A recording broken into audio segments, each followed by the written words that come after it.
You became the understanding one so no one could call you difficult. But the hidden cost is this. The more you excuse everyone else, the more you betray what you actually feel. There is a certain kind of person people rarely worry about. The calm one, the reasonable one, the one who can always see both sides. When something hurts them, they do not react right away. They pause. They explain. They soften it. Maybe that person did not mean it like that. Maybe they were stressed. Maybe it was just a misunderstanding.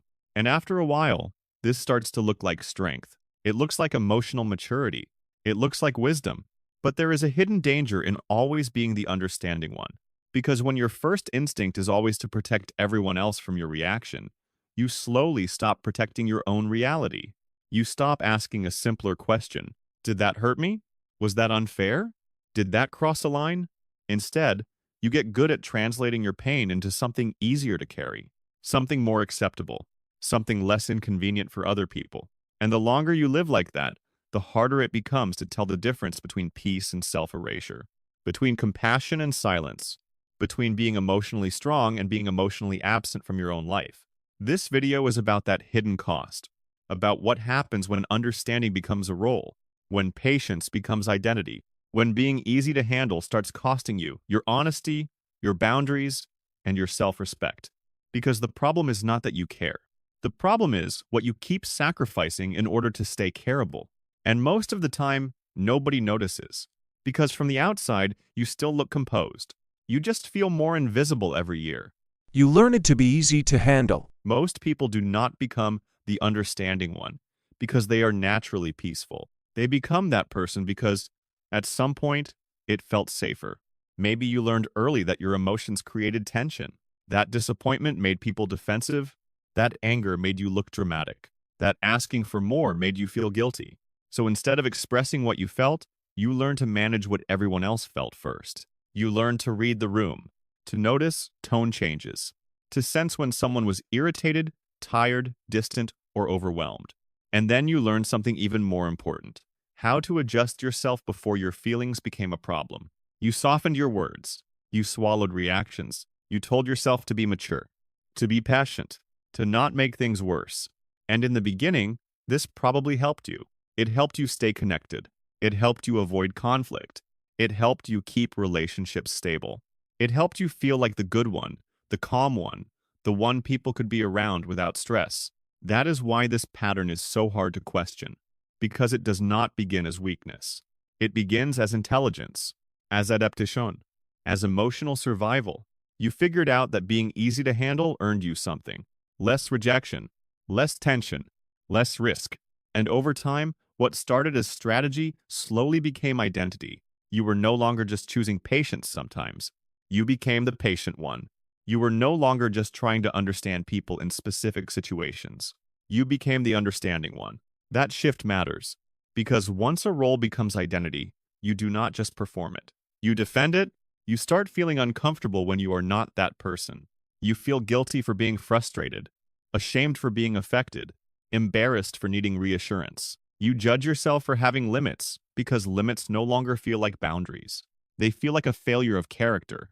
So even when something inside you says, "That hurt me," another voice quickly answers, "Be fair. Be mature. Do not overreact. They are going through a lot too." And now the role is no longer just protecting you from conflict. It is controlling how much of yourself you are allowed to feel. This is where the hidden cost begins. Because a role that once kept you safe can quietly become a prison you decorate with good intentions. From the outside, it still looks beautiful. You look composed, thoughtful, deep, emotionally intelligent. But inside, something more dangerous is happening. You are learning that being lovable means being manageable. That being respected means being undemanding. That being good means being easy for other people to carry. And once that belief settles in, you stop asking whether a relationship is honest. You start asking whether you are being too much. That is the trap. The role was built to protect your connection with others. But if you stay inside it too long, it starts costing your connection with yourself. You explain everything away. One of the hidden costs of always being the understanding one is that you become very skilled at leaving yourself too quickly. The moment something hurts, disappoints, or unsettles you, your mind does not stay with the feeling for long. It moves straight into interpretation. Maybe they are just tired. Maybe they did not mean it. Maybe I am reading too much into this. Maybe it is not a big deal. Maybe I should be more patient. And on the surface, that sounds wise. It sounds measured. It sounds emotionally mature. It sounds like you are refusing to be ruled by impulse. But sometimes that is not wisdom. Sometimes it is self-abandonment happening at high speed. Because before you even let the feeling speak, you have already started defending the person who caused it. You skip the part where you actually register the impact, the tightness in your chest, the sudden drop in your stomach, the heaviness after being dismissed, the quiet sting of being overlooked again, the fatigue that comes from pretending something did not affect you. Instead of staying with those signals, you translate them into something easier to tolerate, something more intellectual, something more generous, something that lets you remain the composed one. So the pain never gets denied in an obvious way. It gets explained away. That is what makes this pattern so difficult to notice. You are not saying, my feelings do not matter. You are saying, there is probably a reasonable explanation. You are not directly rejecting yourself. You are simply being so fair to everyone else that your own emotional reality never gets full permission to exist. And over time, this changes your relationship with yourself. You stop trusting your first reaction. You stop believing your hurt means anything. You stop seeing disappointment as useful information. You treat your own feelings like interruptions that need to be processed, softened, and made presentable before they are allowed into the room. That is not peace. Peace is when you can feel something fully without being controlled by it. This is different.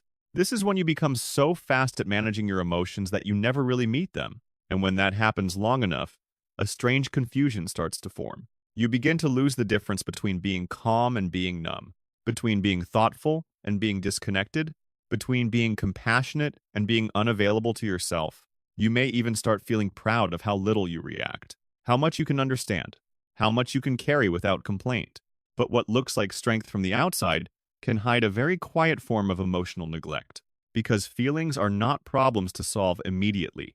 Sometimes they are signals to honor, signals that something mattered, that something hurt, that something crossed a line. And if you keep translating every wound into understanding before you let yourself feel it, you do not become wiser. You become harder to reach from the inside. You become the one person your pain cannot fully speak to. That is the real cost. You did not become emotionally free. You just became emotionally unavailable to yourself in a voice that sounds kind. Your softness becomes permission. Another hidden cost of always being the understanding one is that people slowly stop feeling where your limits are. Not always because they are cruel. Not always because they want to use you. Sometimes it happens for a quieter reason. People tend to relate to you based on what your behavior keeps teaching them. And if your behavior keeps saying, it is okay, I understand, do not worry about it, take your time, it is fine, then over time, many people stop treating those moments as serious. They do not feel the full impact of what they do because you keep absorbing it before it reaches them. You soften the missed call. You smooth over the disrespectful tone. You excuse the lateness. You reinterpret the broken promise. You reduce the sting before anyone else has to face what it cost you. So while you think you are preserving peace, you may also be removing the very friction that would have taught people how to be more careful with you. That is why this pattern becomes dangerous. When someone hurts you and immediately feels your honesty, they get information. They feel a boundary. They feel consequence. They understand that their actions landed somewhere real. But when you keep converting impact into understanding, they often never receive that information clearly. All they experience is your flexibility, your patience, your willingness to let things slide, and human nature responds to what it can get away with. Not always in a malicious way, often in a lazy way, an unconscious way, a relational way. People begin to assume you will adjust, that you will be okay, that you are low maintenance, that you do not need much care because you rarely demand any. So they become less precise with you, less thoughtful, less accountable, not because you taught them to disrespect you on purpose, but because you taught them that your disappointment is survivable, invisible, or easy to outrun. This is one of the hardest truths to accept. Sometimes the reason people keep overstepping is not just that they are selfish.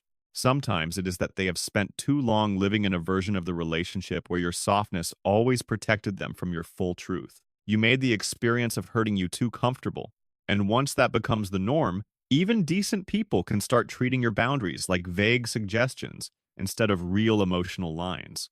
That is why resentment builds so quietly in people like this. On the surface, you keep saying yes. You keep being patient. You keep understanding. But underneath, something in you knows you are being touched without enough care. And because you rarely let that truth land in real time, it piles up in silence. Then one day, you do not just feel tired of one person, you feel tired of everyone. Not because every person around you is terrible, but because too many relationships have been built on your ability to absorb what should have been shared. This is the hidden relational cost of being endlessly understanding. Your softness starts as kindness, but without clear truth behind it, it becomes permission. And when people never truly feel your boundary, they begin to live as if it does not exist. No one checks on the strong, gentle one. The deepest cost of always being the understanding one is not just exhaustion, it is invisibility. Because when you spend enough time becoming the calm one, the patient one, the emotionally spacious one, people begin to trust your stability more than they notice your humanity. They come to you when they need perspective, when they need comfort, when they need someone who will not judge too quickly, when they need someone who can hold complexity without making everything collapse. And at first, that can feel meaningful. It can feel like proof that you are wise, that you are needed, that you are someone people feel safe around. But over time, another truth starts to emerge. People may rely on you deeply without ever really seeing you clearly. They know the version of you that can handle things, the version that listens, the version that understands, the version that rarely makes other people uncomfortable with raw emotion. But they may not know the version of you that feels depleted after always making room for everyone else. The version that wants to be asked twice instead of once. The version that is quietly hurt by how rarely anyone notices when you are not okay. The version that also wants softness, but does not know how to ask for it without feeling weak or selfish. That is the loneliness people rarely talk about, not the loneliness of having no one around, the loneliness of being surrounded, needed, appreciated even, and still feeling unseen in the places that matter most. Because what people often love in you is not always your full self. Sometimes it is your manageability, your calmness, your emotional convenience. And that is painful to admit, because it means some of the care you receive is tied to how easy you are to be around, how undemanding you are, how little disruption your pain creates for other people. So you become someone others trust, but not always someone they truly check on, someone they respect, but not always someone they know how to hold, someone they lean on, but not always someone they know how to protect. And the hardest part is this: you often help create that dynamic, not because you wanted to disappear, but because you kept offering only the most manageable version of yourself. You edited your feelings before showing them. You softened your hurt before naming it. You made your needs smaller before anyone could reject them. So people learned your polished self, your composed self, your understanding self. They did not learn what it means to meet you in your mess, your irritation, your grief, your emotional hunger, because that version of you was rarely allowed into the relationship long enough to be known. This is why the pain runs so deep. It is not only that no one sees you, it is that part of you no longer believes it is safe to be seen.